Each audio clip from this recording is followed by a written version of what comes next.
Good morning. Last lecture में हम लोगों ने सर्विस कॉस्टिंग में हॉस्पिटल्स की कॉस्टिंग कर ली थी। लास्ट जो टॉपिक किया था वो हॉस्पिटल की कॉस्टिंग थी। अब हम आईटी फर्म्स की कॉस्टिंग के बारे में बात करते हैं। आपको याद होगा, देखिए जब हमने शुरू किया था तो कौन कौन सी सर्विस कॉस्टिंग थी। ये देखिए, हमारी ट्रांसपोर्ट की होगी है, होटल्स की होगी है, हॉस्पिटल की होगी है। ठीक है, ये वाली कर रहे हैं हम लोग आईटी सेक्टर की। अब इस आईटी सेक्टर में वही टोटल कॉस्ट क्या होगा और कॉस्ट यूनिट क्या होगा, बता सकते हो कि यहां पर आपका टोटल कॉस्ट क्या होगा? पर प्रोजेक्ट होगा। नहीं, कॉस्ट यूनिट पर प्रोजेक्ट होगा और टोटल कॉस्ट में जितने भी खर्चे हुए हैं वो ऐड हो जाएंगे। मोस्टली यहाँ पर मैन पावर के खर्चे होते हैं क्योंकि यहाँ पर लेबर ज्यादा इन्वॉल्व होती है, मतलब इंजीनियर्स होते हैं वो ज्यादा इन्वॉल्व होते हैं। और जो आपके कॉस्ट यूनिट होता है बेसिकली वो पर प्रोजेक्ट है। तो आइए देखते हैं क्वेश्चन। ये रहा,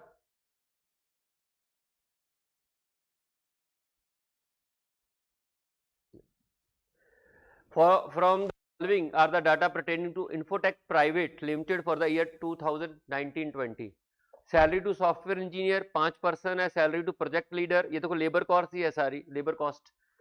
प्रोजेक्ट लीडर को आप 2% है, 9 लाख दे रहे हो। प्रोजेक्ट मैनेजर को 6 लाख दे रहे हो। रिपेयर मेंटेनेंस को 3 लाख है। एडमिनिस्ट्रेटिव ओवरहेड आपके क्या है, 12 लाख है। The company execute a project, the detail of the same are as follow.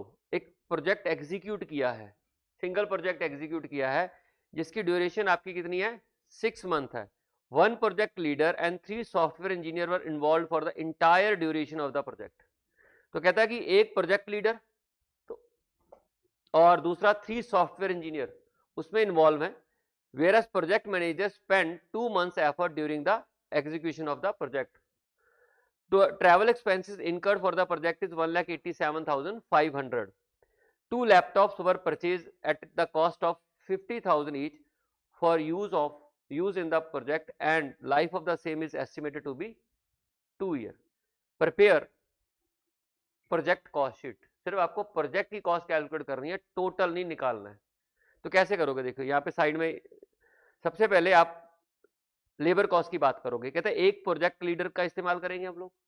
एक प्रोजेक्ट लीडर का मतलब ये हो गया कि आपको 4.5 लाख पूरे साल का खर्चा उसका, और 6 महीने का कितना आएगा, 2,25,000।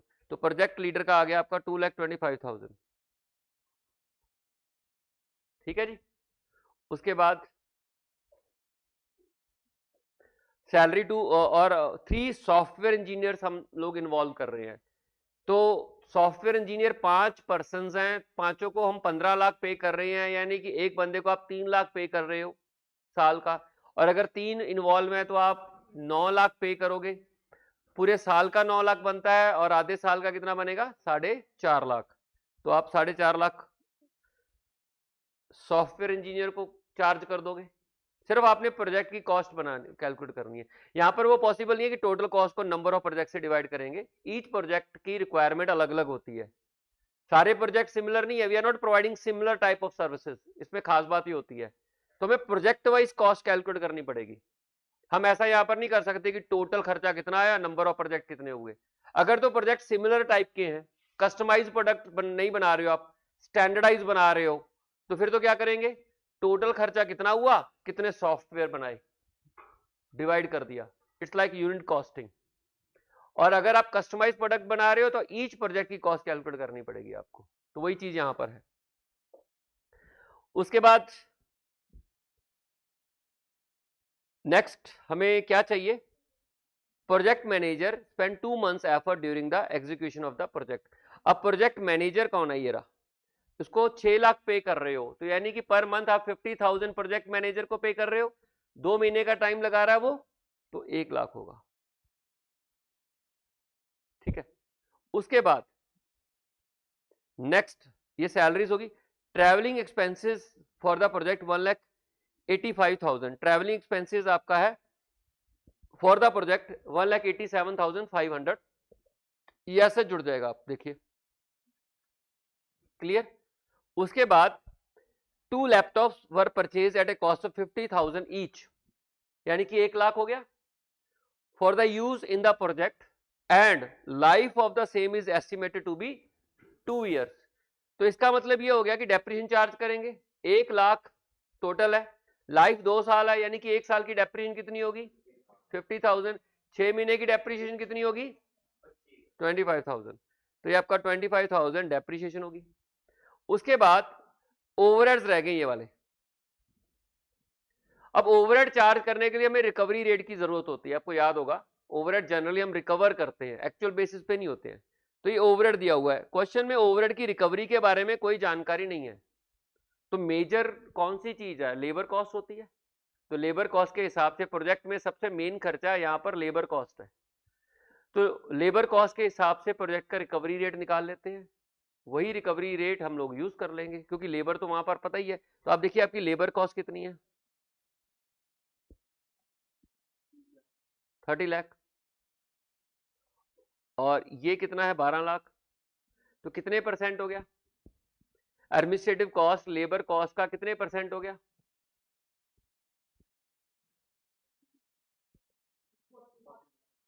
40%, 50% है। एक मिनट, अच्छा हाँ ये भी तो, सॉरी वो मैंने ध्यान नहीं दिया, वो भी तो है ओवरहेड, आपके दोनों ओवरहेड है, तो ये हो गया आपका, हाँ सारे ओवरहेड है ना, मैंने ध्यान नहीं दिया, तो 50% हो गया आपका। तो 50% आप प्रोजेक्ट कॉस्ट में ओवरहेड को जोड़ दोगे तो टोटल आपकी ये प्रोजेक्ट कॉस्ट आ गई। क्लियर है? तो this is all about IT sector. IT sector में क्या है कि आपको प्रोजेक्ट वाइज कॉस्ट कैलकुलेट करनी है, जैसे खर्चे दिए उस हिसाब से अपने प्रोजेक्ट वाइज कॉस्ट को कैलकुलेट करना है। उसके बाद टोल रोड्स आ गई हैं, टोल रोड्स आ गई हैं। टोल रोड्स में आपको जो कॉस्ट निकालनी होती है ना, पर किलोमीटर के हिसाब से निकालनी होती है कि पर कॉस्ट यूनिट पर किलोमीटर है वहां पर जनरली, कि पर किलोमीटर आप क्या चार्ज करोगे टोल रोड से, वो कॉस्ट यूनिट है। और टोटल खर्चों में आपके सारे फिक्स कैपिटल एक्सपेंडिचर भी आ जाता है, रिपेयर मेंटेनेंस का भी आ जाता है, और वेरिएबल खर्चा भी आ जाता है। ये आपको याद है बीओटी, नहीं बीओटी था, क्या था बीओ थी ना, बिल्ड ऑपरेट एंड ट्रांसफर, उस कंसेप्ट पे चलते हैं। मतलब आपको इंफ्रास्ट्रक्चर बिल्ड करना पड़ेगा अपने पैसे से, जो जमीन वगैरह है वो सरकार शायद प्रोवाइड कर दे, ठीक है, और उसके बाद आप उसको एक पर्टिकुलर ईयर्स के लिए ऑपरेट करते हैं, और फिर ऑपरेट करने के बाद उस पर्टिकुलर ईयर के बाद आप उसे सरकार को ट्रांसफर कर देते हो। तो बीओटी कंसेप्ट के ऊपर ये काम चलता है। इसमें जो खर्चा होता है मैंने आपको वैसे बता ही दिया कि टोटल खर्चे में सबसे पहले कैपिटल एक्सपेंडिचर लिया जाता है, फिर capital expenditure of course depreciation वाला पार्ट ले लिया जाता है, कई बार टोटल भी ले लेते हैं। रिपेयर मेंटेनेंस ऑफ कोर्स, अगर आप सड़कें बनाते हो टोल रोड्स बनाते हो तो उनकी रिपेयर मेंटेनेंस भी चाहिए होंगी। और फिर तीसरे नंबर पर हमें करना पड़ता है क्या, वेरिएबल एक्सपेंडिचर, जो आपके हर एनुअली होते हैं, जोड़ के टोटल खर्चे आते हैं। यहां पर कॉस्ट यूनिट कई बार नॉर्मल होता है, कई बार इक्विवेलेंट यूनिट्स होते हैं। कॉस्ट यूनिट्स अगर तो आप पर व्हीकल टोल चार्जेस सेम रख रहे हो, फिर तो आपका कॉस्ट यूनिट पर किलोमीटर होगा, पर व्हीकल होगा। और अगर आप वहां पर अलग अलग रख रहे हो, मतलब बस के लिए किराया आपका अलग है, ट्रक के लिए अलग है, टू व्हीलर को हम एग्जम्प्ट कर रहे हो, नॉर्मल कार के लिए आपका जो टोल चार्जेस है वो अलग है, तो वहां पे आपको इक्विवेलेंट नंबर ऑफ यूनिट निकालने पड़ेंगे और उसके मुताबिक आपका कॉस्ट पर यूनिट आएगा। तो कॉस्ट पर यूनिट क्वेश्चन को ध्यान से पढ़ना है, उसके मुताबिक डिसाइड होगा। कॉस्ट नॉर्मल है जिसमें आपके क्या आ जाएंगे, सारे के सारे कैपिटल एक्सपेंडिचर आ जाएगा, सारे का सारा वेरिएबल आएगा, और सारे का सारा रिपेयर मेंटेनेंस आएगा। एनुअल भी निकाल सकते हो और पूरी लाइफ स्पैन का भी निकाल सकते हो। अगर आप एनुअल निकालते हो तो कैपिटल एक्सपेंडिचर भी एनुअल लोगे, आप रिपेयर मेंटेनेंस के खर्चे भी एनुअल लोगे, और आप वेरिएबल खर्चे भी एनुअल लोगे, और कॉस्ट यूनिट भी एनुअल लोगे। और अगर आप पूरी लाइफ का निकाल रहे हो तो कैपिटल एक्सपेंडिचर भी पूरी लाइफ का आएगा, रिपेयर मेंटेनेंस भी पूरी लाइफ का आएगा, और वेरिएबल खर्चे भी पूरी लाइफ के आएंगे। जब आप डिवाइड करोगे तो आपके कॉस्ट यूनिट, मैंने आपको जैसे बोला कि नॉर्मल कॉस्ट यूनिट भी हो सकते हैं और इक्विवेलेंट भी हो सकते हैं। क्लियर है? क्वेश्चन देखना पड़ेगा। अगर आप एनुअल ले रहे हो तो आपके कॉस्ट यूनिट भी एनुअल होंगे, और अगर आप पूरी लाइफ के हो रहे हो तो आपके कॉस्ट यूनिट भी पूरी लाइफ के निकाले जाएंगे, डिवाइड करके आपका जो भी कॉस्ट यूनिट होगा उसका रेट आ जाएगा। तो आइए देखते हैं। इसमें कैपिटल कॉस्ट होती है जैसे कि मैंने आपको बताया, कैपिटल कॉस्ट में आपके preliminary expenses, pre operative expenses, land acquisition के खर्चे, मटेरियल के खर्चे, लेबर के खर्चे, ओवरहेड्स के खर्चे, कंटीजेंसीज अलाउंस। आपको मालूम है कि कोई और चीज के लिए अगर आपको जरूरत पड़े, इंटरेस्ट अगर कंस्ट्रक्शन पीरियड में है तो वो भी आपका कैपिटल एक्सपेंडिचर का ही पार्ट है। उसके बाद ऑपरेटिंग एंड मेंटेनेंस कॉस्ट, आपकी एनुअल मेंटेनेंस आ गई, पीरियोडिक मेंटेनेंस आ गई, सड़कें वगैरह खराब हो जाती हैं, और ये आपके ऑपरेटिंग एक्सपेंसेस हो गए, जिसमें आपका टोल कलेक्शन एक्सपेंसेस हो गया, administrative expenses for day to day operation हो गया, और मेंटेनेंस एक्सपेंसेस हो गया, interest expenses incurred for servicing term loan, जो लोन लिया हुआ उसको सर्व करने के लिए जो आप ब्याज पे कर रहे हो। ऐसा थोड़ा ना कि लोन उतर गया। तो कैपिटल पीरियड का जो लोन होता है, जब कंस्ट्रक्शन चल रही होती है, वो कैपिटलाइज हो जाता है, और जो नॉर्मल पीरियड का लोन होता है, आपने बोरिंग कॉस्ट तो पढ़ी है ना, तो कैपिटलाइज पीरियड का जो लोन है वो कैपिटल में जुड़ जाएगा, और जो ऑपरेटिंग पीरियड का लोन है अगर आप इंटरेस्ट पे करते हो वो आपका ऑपरेटिंग एक्सपेंस होता है। तो बीओटी का कंसेप्ट मैंने आपको बता ही दिया, build operate and transfer concept के ऊपर हमारा इंफ्रास्ट्रक्चर तैयार होता है। बड़ी बड़ी सड़कें, जो हाईवेज बनते हैं और जो एयरपोर्ट्स बनते हैं, ये सब इसी कंसेप्ट पे ऊपर बन रहे हैं। प्राइवेट प्लेयर्स पैसा लगाते हैं, उसे ऑपरेट करते हैं, और बाद में एक पर्टिकुलर पीरियड के बाद ट्रांसफर कर देते हैं। इसके ऊपर थ्योरी का क्वेश्चन हो सकता है। टोल रेट्स आप पर किलोमीटर निकाल लेते हो, और फिर जितने डिस्टेंस आपने जाना उसे मल्टीप्लाई करके आपसे चार्ज कर लिया जाता है। ये जो रेट होगा ये सिंपल रेट भी हो सकता है, जैसे कि मैंने आपको बोला, सिंपल का मतलब सबके लिए एक ही रेट है, और अगर हर एक टाइप के व्हीकल्स के लिए रेट आपका अलग है तो आपको इक्विवेलेंट रेट निकालना पड़ेगा। क्लियर? आइए देखते हैं इस क्वेश्चन में क्या है।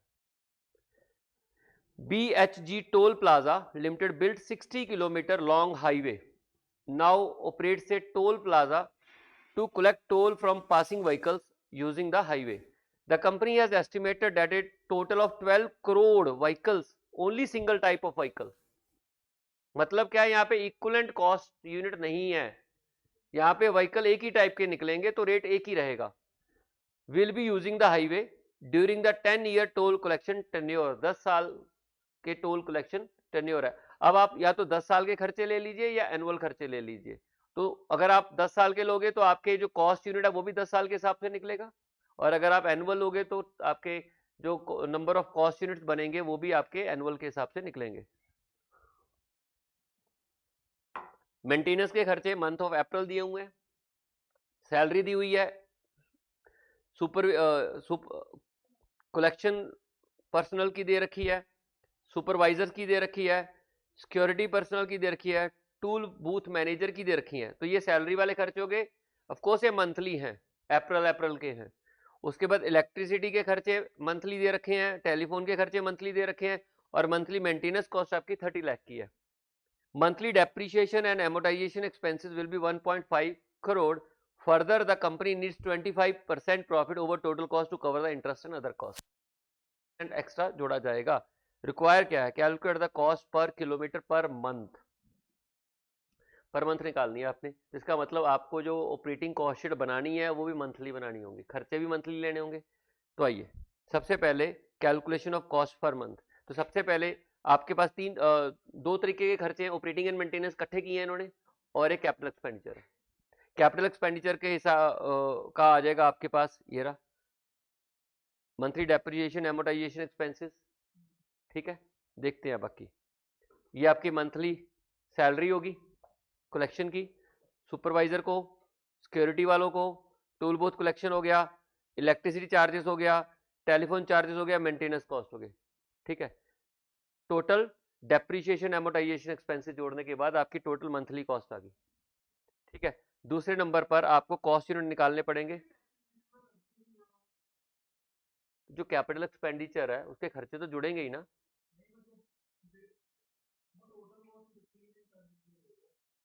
कौन सी टोटल कॉस्ट? वो ऑपरेटिंग है भाई, वो फिक्स्ड है। क्लासिफिकेशन ही करते हैं, ऑपरेटिंग को अलग कर देते हैं और फिक्स को अलग कर देते हैं ना। तो आपके कितने व्हीकल्स निकलेंगे उन्होंने दिया हुआ है 60 kilo. Calculate the cost per kilometre per month है।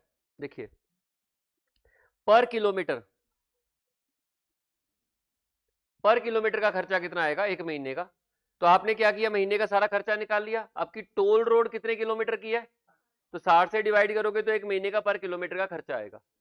उसके बाद कैलकुलेट टोल रेट पर व्हीकल, तो हम मान के चलेंगे कि हर व्हीकल 60 किलोमीटर का स्ट्रेच यूज करता है, चाहे आप 10 किलोमीटर यूज करो, हम तो आपको 60 किलोमीटर के हिसाब से चार्ज करेंगे। तो एक महीने में आपका कितने लोग, 12 crore vehicle total, 12 crore vehicle 10 सालों में आएंगे। 10 सालों में आपके 12 करोड़ व्हीकल उस टोल रोड का इस्तेमाल करेंगे, तो एक महीने में कितना करेंगे? 10 लाख, 1 करोड़ 20 लाख, एक साल का हो गया ना, तो एक महीने का कितना हो गया? 10 लाख। तो वो जो महीने का खर्चा आया है उसको 10 लाख व्हीकल से डिवाइड कर देंगे, तो ऑटोमेटिकली एक व्हीकल से आपने कितना खर्चा रिकवर करना वो आ जाएगा। हाँ वो ऑफकोर्स वो जोड़ना बाकी है, कॉस्ट में 25% जोड़ेंगे, उसके बाद करेंगे। क्लियर? 10 लाख व्हीकल से डिवाइड कर दिया और आपका क्या आ जाएगा? टोल रेट पर व्हीकल आ जाएगा। जो क्वेश्चन ने पूछा उसके हिसाब से कर दो। कॉस्ट में आप 25% जोड़ोगे और जोड़ने के बाद आप नंबर ऑफ व्हीकल्स जितने भी होंगे उससे डिवाइड कर लोगे जो पूरे महीने में उस सड़क को क्रॉस करेंगे। ओके, चलते हैं आगे। एजुकेशनल इंस्टीट्यूशन की कॉस्टिंग कैसे होती है?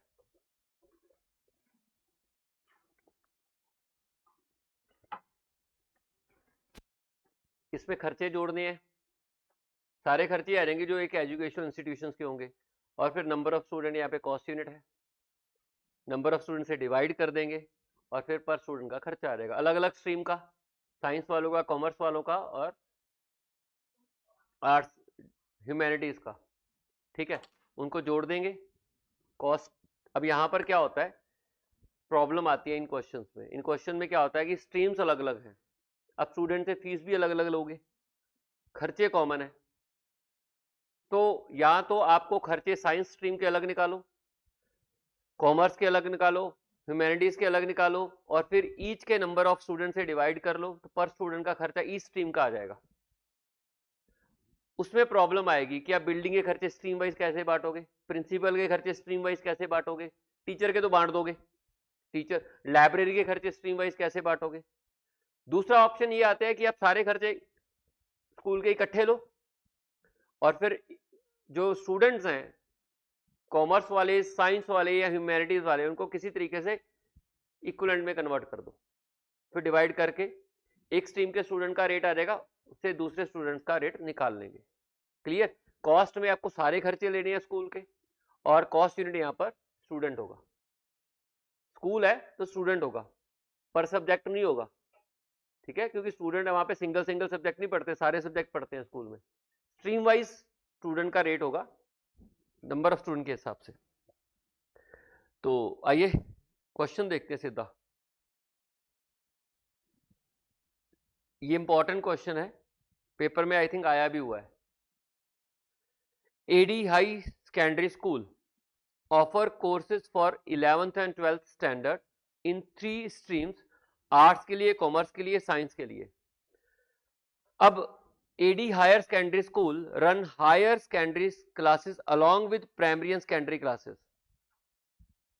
अब कहता है कि हायर सेकेंडरी स्कूल है वो कोर्सेज ऑफर कर रहा है 11th और 12th के लिए, standard in 3 different streams, 3 streams हैं, आर्ट्स, कॉमर्स एंड साइंस। ये लोग हाई सेकेंडरी क्लासेस भी चलाते हैं with primary and secondary classes, but for accounting purpose it treat higher secondary as a separate responsibility center. The managing committee of the school want to revise its fee structure for higher secondary student. The accountant of the school has provided the following detail. यानी कि वो सिर्फ आपके लिए +1 +2 के खर्चे consider करना चाहते हैं। ठीक है, तो उसके अलग से कैलकुलेट करना चाहते हैं कि क्या फीस होगी। तो खर्चे देखिए क्या क्या होगा। कहते हैं टीचर्स की सैलरी होगी, 25 टीचर्स हैं, 35,000 पर मंथ ले रहे हैं, 12 मंथ का चार्ज करेंगे। प्रिंसिपल की सैलरी होगी, लैब अटेंडेंट, 2 लैब अटेंडेंट है, 15,000 पर मंथ ले रहे हैं, 12 मंथ के हिसाब से जितना भी बनेगा। उसके बाद सैलरी टू लाइब्रेरी स्टाफ 1,44,000 आपकी लाइब्रेरी की कॉस्ट, मतलब स्टाफ। उसके बाद सैलरी टू पियोन, ये हो गया, सैलरी टू अदर स्टाफ हो गया, examination expenditure, officer administrative cost, annual day expenses, तीनों स्ट्रीम्स के खर्चे हैं।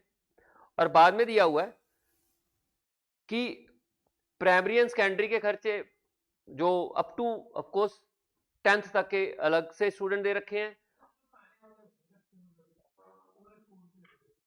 एक मिनट देख लेते हैं ना, पर उन्होंने बोला है the managing committee of the school want to revise its fee structure for higher secondary student. The accountant of the school has provided the following detail. देखते हैं उसको, एक बार पढ़ लेते हैं क्वेश्चन। तो नंबर ऑफ स्टूडेंट आपके आर्ट्स के इतने, कॉमर्स के इतने, साइंस के इतने, लैब क्लासेस लगी हुई हैं, ये गिवन है, ठीक है। नंबर ऑफ एग्जामिनेशन गिवन है, time spent and library per student per year given है, time spent by principal for administration given है, यानी कि खर्चे बांटने के तरीके दिए हुए हैं आपको, ठीक है। Teacher for 11th and 12th 4, 5, 6 और 10, ठीक है। One teacher who teaches economics for arts stream student also teaches commerce stream student. मतलब ये जो आपके एक टीचर की इकोनॉमिक्स का टीचर है, उसके चार्जेस कैसे कैसे बटेंगे वो दिए हुए हैं उन्होंने। The teacher takes 1040 classes in a year. It includes 208 classes for commerce students. Similarly, एक मैथ का टीचर है.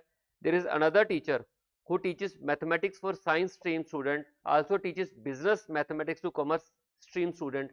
She takes 1100 classes a year. It includes 160 classes for commerce student.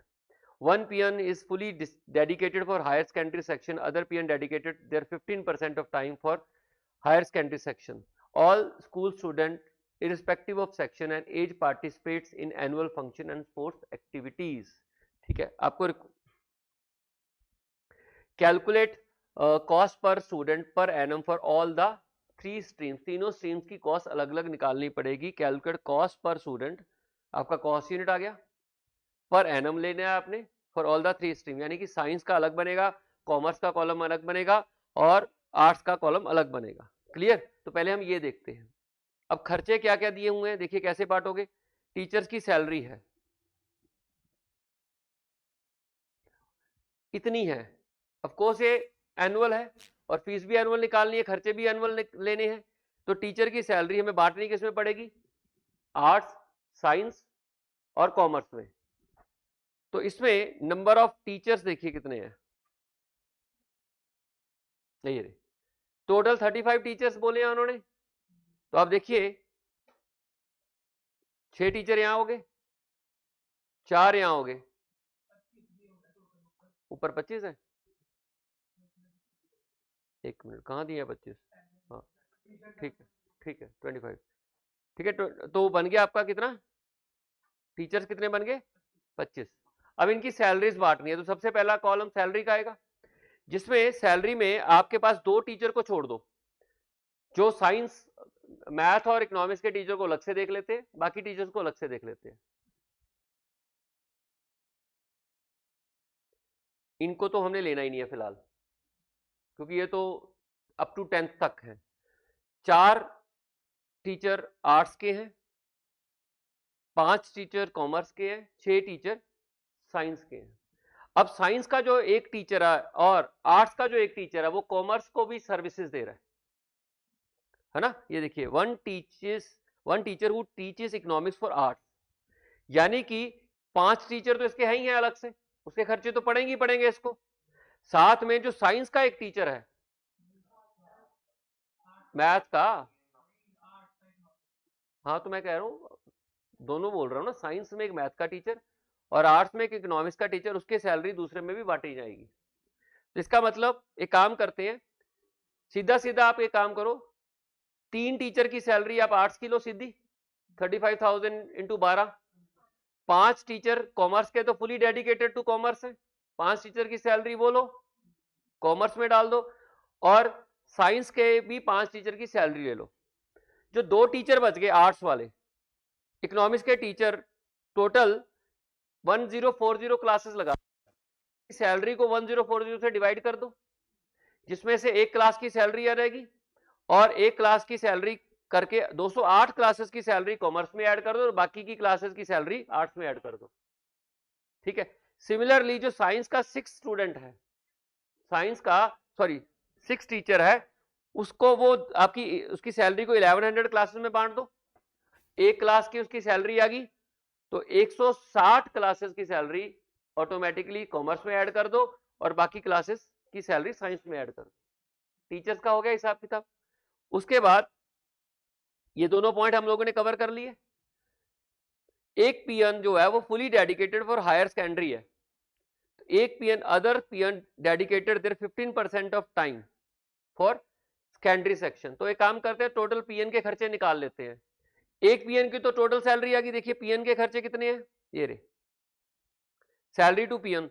तो एक पीएन के खर्चे जो आएंगे 1,20,000 तो आ ही जाएगा, और बाकी की जो 3 पीएन है उसके जितने खर्चे 3,60,000 आएंगे, उसका 15% भी जोड़ लेंगे, तो 3,60,000 का 15% कितना आएगा, 36 और प्लस 18 कितना, 54,000। तो मतलब पीएन के खर्चे जो हायर सेकेंडरी में जा रहे हैं 1,74,000 है। कैसे आया पीएन के खर्चे, एक पीएन तो फुली डेडिकेटेड है, उसकी सैलरी 1,20,000 बनती है, तीनों स्ट्रीम में डेडिकेटेड है, और बाकी के जो 3 पीएन बच गए उसकी जितनी सैलरी है उसका 15% भी हायर सेकेंडरी में लग रहा है।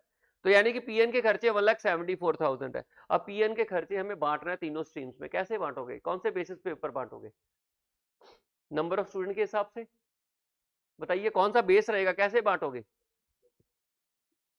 बताइए जरा, किस हिसाब से बांटोगे, आप बताइए ना, इतने सारे बेसिस गिवन है, देखिए ये सारे बेसिस ही तो हैं।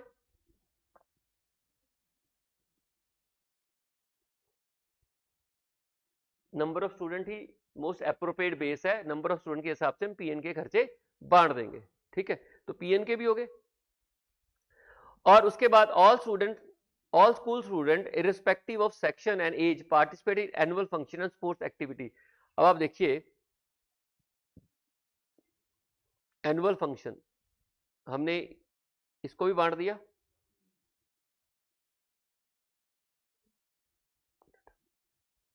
हमने इसको भी बांट दिया, दोनों बांट दिए। अब आते हैं एनुअल डे एक्सपेंसेस 4,50,000, सारे स्टूडेंट पार्टिसिपेट करते हैं, टोटल नंबर ऑफ स्टूडेंट से डिवाइड कर दो, और साइंस में जितने स्टूडेंट है साइंस के खर्चे चले जाएंगे, स्कूल कॉमर्स में जितने स्टूडेंट है कॉमर्स में चार्ज कर देंगे, और तीसरे नंबर पे आर्ट्स में जितने स्टूडेंट है उसके हिसाब से खर्चा वहां चार्ज कर देंगे, क्लियर। उसके बाद आता है एडजस्टमेंट, तो हमने सारी कर ली, क्लियर है, एडजस्टमेंट होगी, बाकी खर्चे कौन से बच गए, देखिए उसके बाद बच गया प्रिंसिपल की सैलरी। प्रिंसिपल की सैलरी कैसे बांटोगे, देखिए उसने ये रहा time spend by principal for administration work, तो इनकी रेशियो में बांट दो, साइंस में जितने घंटे साइंस में लगाए साइंस में चार्ज हो जाएंगे, जितने घंटे आर्ट्स में लगाए आर्ट्स में चार्ज हो जाएंगे, और जितने घंटे कॉमर्स में लगाए कॉमर्स में चार्ज हो जाएगा, क्लियर है। चलो ये भी हो गया हमारा। उसके बाद आता है लैब अटेंडेंट सैलरी, ठीक है, वो भी लैब क्लासेस गिवन है, तो इन दोनों में बांट दिया जाएगा। अच्छा, क्या नंबर ऑफ स्टूडेंट को भी कंसीडर किया जाएगा या सिर्फ लैब क्लासेस को ही में ही बांटा जाएगा, मल्टीप्लाई करके रेशियो निकाली जाएगी या सीधा लैब क्लासेस के हिसाब से, बताइए जरा, मैं ये दोबारा पूछ रहा हूं, इनको मल्टीप्लाई करके जो रेशियो आएगी, लैब अटेंडेंट तो पर निगाह तो रखनी पड़ती है, चलो मैं आपकी बात मान लेता हूं, आगे देख लेंगे आंसर में क्या किया है, इसको पॉइंट को देखेंगे, ठीक है। तो आप लैब क्लासेस के हिसाब से बांट दोगे, ठीक है। उसके बाद salary of to library staff, ये तो नंबर ऑफ स्टूडेंट कंसीडर करने पड़ेंगे लाइब्रेरी में, ठीक है।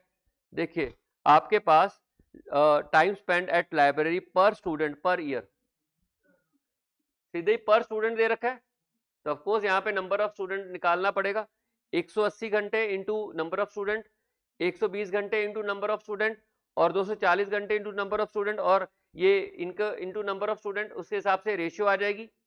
उस रेशियो में हम लोग साइंस के खर्चे निकाल लेंगे, आर्ट्स के खर्चे निकालेंगे, कॉमर्स के खर्चे निकालेंगे, मल्टीप्लाई करना पड़ेगा यहाँ पर, क्योंकि साफ दिख रहा है ना, time spend eight library per student, एक स्टूडेंट कितना टाइम स्पेंड कर रहा है, तो ऑटोमेटिकली जितने स्टूडेंट है उससे उसका टाइम स्पेंड बढ़ जाएगा। तो यहाँ पर रेशियो निकालने के लिए आपको नंबर ऑफ स्टूडेंट और ये जो आवर्स मल्टीप्लाई करने पड़ेंगे, ठीक है, ये खर्चा भी बढ़ जाएगा। Salary of other staff, other staff की सैलरी कैसे बांटोगे? स्टूडेंट के हिसाब से बटनी चाहिए, और कोई तो देखो इस टीचर के हिसाब से तो नहीं बटेगी, ठीक है, प्रिंसिपल के हिसाब के, एडमिनिस्ट्रेशन के काम के हिसाब से तो नहीं बटेगी, लाइब्रेरी के हिसाब से नहीं बटेगी, नंबर ऑफ एग्जामिनेशन के हिसाब से नहीं बटेगी, और लैब क्लासेस के हिसाब से नहीं बटेगी। यानी कि अदर जो स्टाफ है, मुझे ऐसा लगता है कि उसको जो वो सर्विसेज स्टूडेंट्स को दे रहे होंगे, किसी भी टाइप की सर्विसेज होंगी, तो वो आपको नंबर ऑफ स्टूडेंट के हिसाब से बांटनी चाहिए, ठीक है। उसके बाद आ गया आपका एक्सपेंडिचर एग्जामिनेशन का, कैसे बांटोगे? नंबर ऑफ एग्जाम्स गिवन है, वहां से बांट दोगे। Number of exam into student consider करने हैं, करने चाहिए आपको। देखो किया नहीं किया सोच के बताओ, एग्जामिनेशन एक्सपेंडिचर है और आपके एग्जाम्स भी दिए हुए हैं, तो you have to consider student, करने चाहिए भाई। शीट्स भी तो होंगी, चेकिंग भी तो उस मुताबिक होगी, पेपर भी तो उसी मुताबिक कंडक्ट होगा, और वैसे भी ये तो सेम ही है। हाँ तो भाई जिस स्ट्रीम में ज्यादा स्टूडेंट होंगे वहां एग्जामिनेशन का खर्चा ज्यादा एलोकेट होना चाहिए ना, और जिस स्ट्रीम में कम स्टूडेंट है वहां एग्जामिनेशन का खर्चा कम होना चाहिए। तो यहाँ पे हमें स्टूडेंट भी और एग्जाम भी, एग्जाम तो सब में दो दो दो हैं, तो हमें क्या करना चाहिए? स्टूडेंट में कंसीडर करने चाहिए। बेसिकली स्टूडेंट ही रह गए, बाकी रेशियो तो सेम ही है, वो एग्जाम तो सब में दो दो दो हैं। उसके बाद ऑफिसर एडमिनिस्ट्रेटिव कॉस्ट कैसे बांटोगे?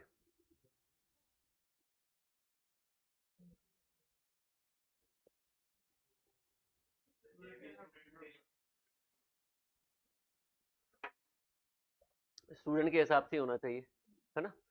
स्पोर्ट्स के हम लोगों ने ऑलरेडी डिस्कस कर लिए हैं। चलिए देखें,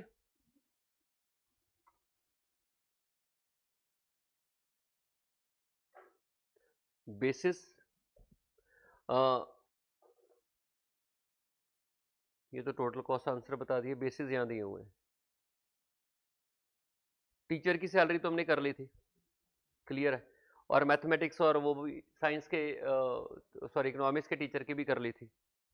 principal on the basis of time spend हो गया। Lab attendant has been apportion on the basis of lab classes हो गया, स्टूडेंट से मल्टीप्लाई नहीं किया, सिर्फ lab classes. Salary of library staff apportion the basis of time spend by students in the library, यानी कि स्टूडेंट्स मल्टीप्लाई होके आए हैं, ठीक है। Salary of peon are apportion on the basis of number of students, ठीक है।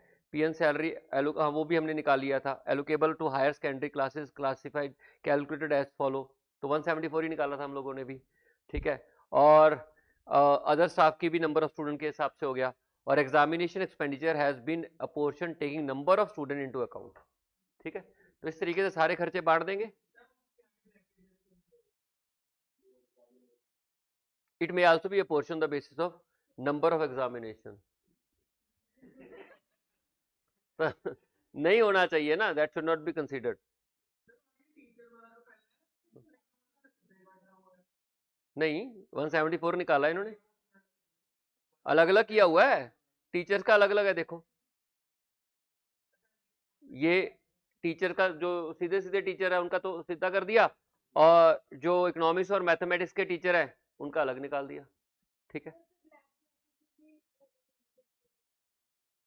Lab classes में क्या होने चाहिए? देखो इसमें आप डिस्कशन कर सकते हो, मतलब आर्ग्यूमेंट कर सकते हो, उन्होंने नहीं, तभी मैंने बोला कि क्लियर नहीं है। लाइब्रेरी में ज्यादा क्लियर इसलिए था कि पर स्टूडेंट दे रखा था कि कितने घंटे स्पेंड हो रहे हैं।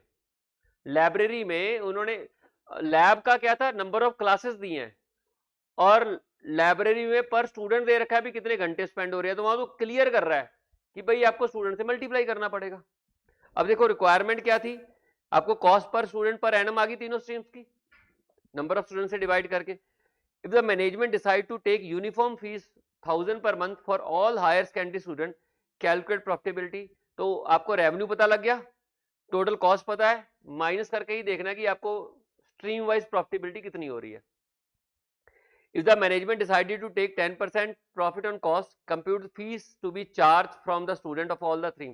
तो तीनों स्ट्रीम्स की कॉस्ट आपको मालूम है, उसमें आप कॉस्ट पे 10% जोड़िए, तो टोटल जो आपका रेवेन्यू आ जाएगा इस स्ट्रीम नंबर ऑफ स्टूडेंट से डिवाइड कर लीजिए, पर स्टूडेंट के एक साल के चार्जेस आ जाएंगे, ठीक है।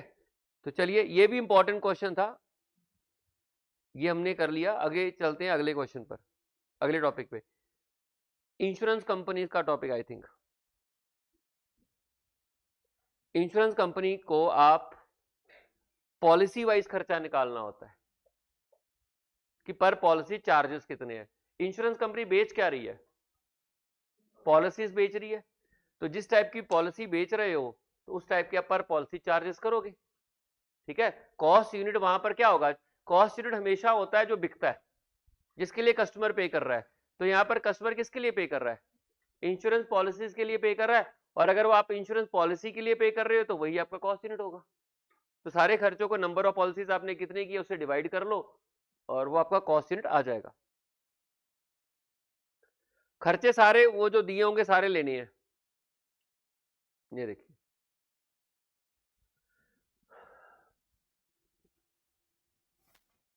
इंश्योरेंस कंपनी है, term insurance policy for practicing. एक ही पॉलिसी के बारे में जानकारी गिवन है, एक ही टाइप की पॉलिसी की। वैसे तो यहाँ पे मल्टीपल टाइप की पॉलिसीज है होती हैं, बट यहाँ पर इन्होंने मल्टीपल टाइप की पॉलिसीज में क्या होता है कि वहां पर आपको हो सकता है equivalent cost units, number of units निकालने पड़े, या पॉलिसी सेम है। टर्म पॉलिसीज की बात हो रही है, एक ही टाइप की पॉलिसी की बात हो रही है। प्रैक्टिसिंग प्रोफेशनल के लिए वो पॉलिसीज है। Professional protection plan, the company has incurred the following expenditure during the last year for the policy. याद रखना सिंगल पॉलिसी के खर्चे दे रखे हैं, लेकिन कोई भी इंश्योरेंस कंपनी सिंगल पॉलिसी नहीं करती है, मल्टीपल टाइप की पॉलिसीज होती हैं। तो वहां पर हमें क्या करना पड़ेगा? अगर मान लीजिए मल्टीपल टाइप की पॉलिसीज के क्वेश्चन आ गए तो क्या करना होगा? टोटल खर्चा लेके उन पॉलिसीज को इक्विवेलेंट ट्रीट करना होगा किसी तरीके से। कैसे करना होगा वो क्वेश्चन में जानकारी दी होगी, फिर डिवाइड करके हम पर पॉलिसी का खर्चा, इस टाइप की पॉलिसी का एक्सपेंडिचर निकाल लेंगे। यहां पर तो पॉलिसी एक टाइप की टर्म प्लान है। टर्म प्लान पता कौन सा होता है? बंदा मर गया तो पैसे मिलेंगे, नहीं तो नहीं मिलेंगे। तो प्रैक्टिसिंग प्रोफेशनल के लिए है, खर्चे कौन कौन से? पॉलिसी सारी जोड़ने हैं, नंबर ऑफ पॉलिसी डिवाइड कर लो। ठीक है, calculate the total cost for professional production plus policy, segregating the cost into main 4 activities. आपको इन खर्चों को 4 डिफरेंट एक्टिविटीज में बांटना है। कौन कौन सी 4 एक्टिविटीज हैं? Marketing and sale support, operations, IT and support function. इन 4 क्लासिफिकेशन में आपको बांटना है। इन खर्चों को आप चारों क्लासिफिकेशन में इस तरीके से बांट दोगे, मार्केटिंग के लिए, जो खर्चे ऑपरेशंस के लिए, जो आईटी के लिए और जो सपोर्ट फंक्शन के लिए। यहां पर आपकी गलती हो सकती है बांटने समय, तो देख लेना कौन कौन सा खर्चा उन्होंने कैसे कैसे बांटा है, उसी को फॉलो कर लेना। ठीक है, तो देखिए कौन कौन सा खर्चा बांटा है। मार्केटिंग और सेल सपोर्ट में आपका पॉलिसी डेवलपमेंट कॉस्ट आ गई, ठीक है, कॉस्ट ऑफ मार्केटिंग आ गई, sale support expenses. Of course ये तो दिखने से ही लग रहे हैं, आपको कंफ्यूजन इसमें आ सकता था। ठीक है, पॉलिसी डेवलपमेंट कॉस्ट। अगर मान लीजिए आपको इसमें कंफ्यूजन भी आ गया तो आप तीसरी 3 हेडिंग्स देख लीजिए, क्या उसमें फॉल कर सकता है ये पॉलिसी डेवलपमेंट कॉस्ट? ऑपरेशंस नहीं फॉल करेगा, आईटी कॉस्ट में नहीं पड़ेगा, सपोर्ट में नहीं करेगा, इसलिए रेजिडरी हेड में डाल दिया। पॉलिसी डेवलपमेंट करने का खर्चा है, पॉलिसी को डेवलप करने का खर्चा है, क्या वो सपोर्ट फंक्शन हो सकता है? चार ही हेड्स में क्लासिफिकेशन करनी है ना। देखो कई बार हमें क्लासिफिकेशन क्लियर नहीं होती है, तो आप देख लो कि क्या वो दूसरी हेडिंग्स में जाने लायक है। पॉलिसी डेवलपमेंट का खर्चा क्या सपोर्ट फंक्शन बन सकता है? नहीं बन सकता। क्या आईटी कॉस्ट है? बिल्कुल नहीं हो सकती। क्या ऑपरेशनल कॉस्ट है? वो तो डेवलपमेंट के खर्चे है, ऑपरेशनल कॉस्ट नहीं है। ऑपरेशन क्या होता है? बेसिकली जो साथ साथ कॉस्ट चलती है, एनुअल कॉस्ट होती है, मेंटेन करने की कॉस्ट होती है, तो वो तो यहाँ पर है नहीं। तो इसके लिए इसको इन्होंने मार्केटिंग एंड सेल्स सपोर्ट में डाल दिया। उसके बाद ऑपरेशंस की कॉस्ट, अब जो पॉलिसीज को सर्व करने की कॉस्ट है ये। ठीक है, आपका काम क्या है? पॉलिसीज की मैनेजमेंट करना और उसकी सर्विसिंग करना, क्लेम देना, आपको इंश्योरेंस रिसीव, प्रीमियम रिसीव करना, ये सब खर्चा आपका ऑपरेशन का खर्चा है। तो इसमें आपकी पॉलिसी इंश्योरेंस कॉस्ट आ गई, पॉलिसी सर्विसिंग कॉस्ट आ गई और क्लेम मैनेजमेंट कॉस्ट आ गई, यानी कि उस ऑपरेशंस को चलाने का खर्चा हो गया जो आप काम कर रहे हो। आईटी की कॉस्ट सीधी आईटी की गिवन है, और सपोर्ट फंक्शन जो बाकी के खर्चे हैं जो कंट्रीब्यूट करते हैं, जिसमें पोस्टेज का हो गया, फैसिलिटी और एम्प्लॉइज कॉस्ट हो गया और ऑफिस एडमिनिस्ट्रेटिव कॉस्ट हो गया, जोड़ के टोटल कॉस्ट आ गई। इससे डिवाइड किससे करना है आपने? पहले पूछा कॉस्ट पर पॉलिसी, तो नंबर ऑफ पॉलिसी कितनी है? 528। 528 से डिवाइड करके आपके पास कॉस्ट पर पॉलिसी आ जाएगी। और उसके बाद उन्होंने पूछा है calculate cost per rupee of insured value, insured value ये रही। तो सारे खर्चे को आप 1320 करोड़ से डिवाइड कर दोगे तो आपको पर रुपी की इंश्योर्ड कॉस्ट आ जाएगी। ठीक है, ये था हमारा ये वाला टॉपिक। फाइनेंशियल इंस्टीट्यूशंस, बैंक्स वगैरह हैं, किस टाइप के लोन कर रहे हो उसके हिसाब से कॉस्ट निकल जाएगी। यहां पर भी लोन वाइज खर्चा दिया होगा, किस टाइप का लोन कर रहे हो उसके ऊपर इतना खर्चा आ रहा है, डिवाइड करके पर लोन का खर्चा बताना होगा। ठीक है, देखते हैं क्या है। होम लोन डिपार्टमेंट के बारे में दिया है कि loan department of a bank perform several functions in addition to home loan application processing task. It is estimated that 25% of overhead cost of loan department are applicable to processing home loan application. The following information is given concerning the processing of loan application. यानी कि department के खर्चे आपको calculate करने हैं, home department के खर्चे calculate करने हैं और बाद में डिवाइड किससे करना है, कितनी होम लोन एप्लीकेशंस आई हैं, कैसे निकालोगे। दोबारा पढ़ देता हूं। The loan department of bank perform several function, बहुत सारे फंक्शन परफॉर्म कर रहे हैं in addition to home loan application processing task. कहता है कि it is estimated that 25% of overhead cost of loan department are applicable to the processing of home loan application. तो सारे के सारे खर्चे 25% ले लेने हैं आपको। लोन प्रोसेसर मंथली सैलरी ये आएगी आपकी, ये तो ऐसी आ जाएगी, और इन खर्चों का आपको 25% ले लेना है। ठीक है, you are required to compute the cost of processing home loan application on assumption that 500 home loan application each month में प्रोसेस होती हैं। तो जो प्रोसेसर की खर्चे है, जो लोन एप्लीकेशन को प्रोसेस करते हैं, उनके खर्चे तो सीधा ही सीधा आएंगे डायरेक्ट, और ये आपके ओवरहेड्स हो गए। अब इसका सिर्फ 25% होम लोन में जुड़ता है, पूरे डिपार्टमेंट के खर्चे हैं।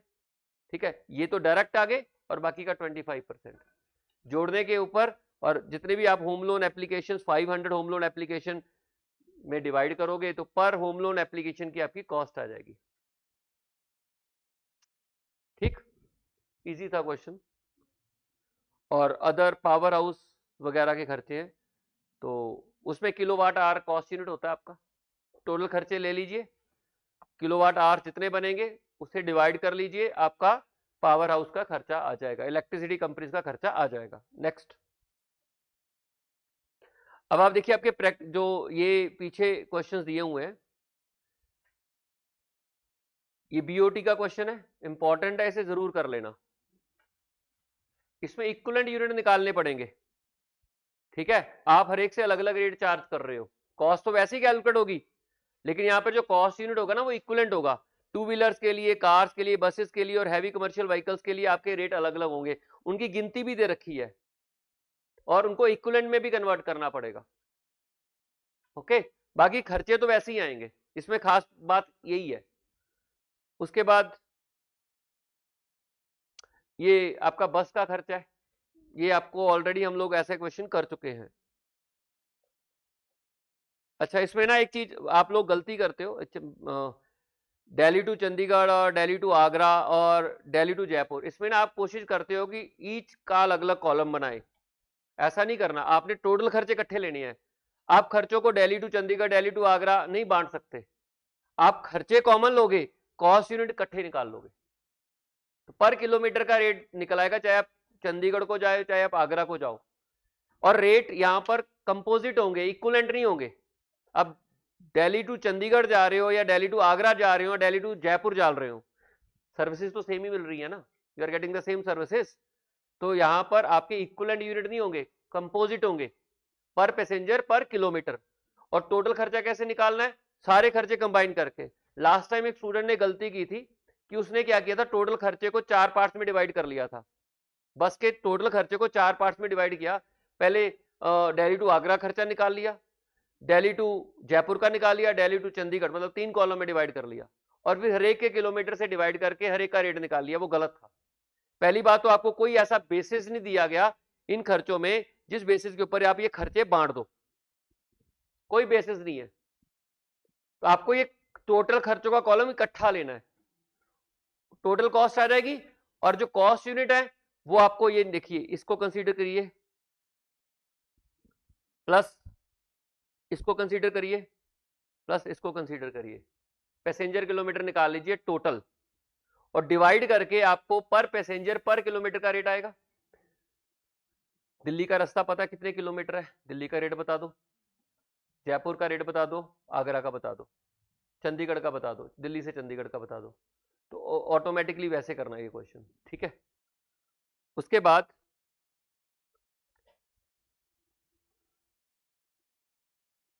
तीन प्रपोजल हैं, कार आप खुद की खरीदोगे या हायर करोगे, या फिर एक और प्रपोजल है, तो ये आप खुद करना, होमवर्क है आपका, ये डिफरेंट टाइप का क्वेश्चन है, जरूर करना, ठीक है। ये क्वेश्चन कार्स का है, कार में जो कॉस्ट यूनिट होती है ना, वो आपके पैसेंजर किलोमीटर नहीं होती, वो टोटल वन साइड का ट्रैवल होता है, भी एक साइड जो ट्रैवल कर रहे हैं उसका खर्चा क्या होगा। टोटल कार की कॉस्ट पूरे ट्रैवल की होती है, पर पैसेंजर पर किलोमीटर नहीं होती, और ना ही वहां पैसेंजर कॉस्ट यूनिट होता है, वहां पे है ट्रैवल। कार आप कितने रूट कितना यूज कर रहे हो उसका खर्चा है बस, ना तो वह नंबर ऑफ पैसेंजर से आपकी टैक्सी की कॉस्ट चेंज होती है, ना किलोमीटर के हिसाब से। जो रूट डिसाइडेड है, एक रूट पे जाना है आपने, उस पर आपके पास तीन ऑप्शन है, ए बी सी। आप अपनी कार का इस्तेमाल करोगे, रेंटेड करोगे, या किसी और तरीके से कार का यूज करोगे, पुरानी खरीदोगे, नहीं खरीदोगे, तो उसमें आपने उस रूट के खर्चे निकाल लेने, कार के कितने पड़ेंगे। तो वो ये डिफरेंट टाइप का क्वेश्चन है, आपके नॉर्मल क्वेश्चंस में नहीं है, तो जरूर करना इस क्वेश्चन को, ठीक है। और ये आपका पावर हाउस का क्वेश्चन है, पावर हाउस इलेक्ट्रिसिटी कंपनीज का टोटल कॉस्ट निकाल लेना, उसे डिवाइड किससे करोगे, किलोवाट आवर से, किलोवाट आवर से निकाल के आप डिवाइड कर लोगे और आपकी कॉस्ट पर यूनिट आ जाएगी। क्लियर। तो इसी के साथ ये हमारा चैप्टर खत्म हो जाता है। एक मिनट, ये देखिए हमने ये भी कर लिया, toll roads, educational, insurance, financial और others, we have discussed all. Clear है। तो सर्विस कॉस्टिंग में हमने पूरा कंप्लीट कर लिया है। नेक्स्ट लेक्चर में हम कॉन्ट्रैक्ट कॉस्टिंग करेंगे। हमारे 3 चैप्टर हो चुके हैं, कॉस्ट शीट हो चुका, यूनिट बैच हो चुका, एंड सर्विस कॉस्टिंग हो गया। नेक्स्ट लेक्चर में हम लोग किसके बारे में बात करें, कॉन्ट्रैक्ट कॉस्टिंग के बारे में। तो आज इतना ही, नेक्स्ट लेक्चर में मिलते हैं। Thank you so much.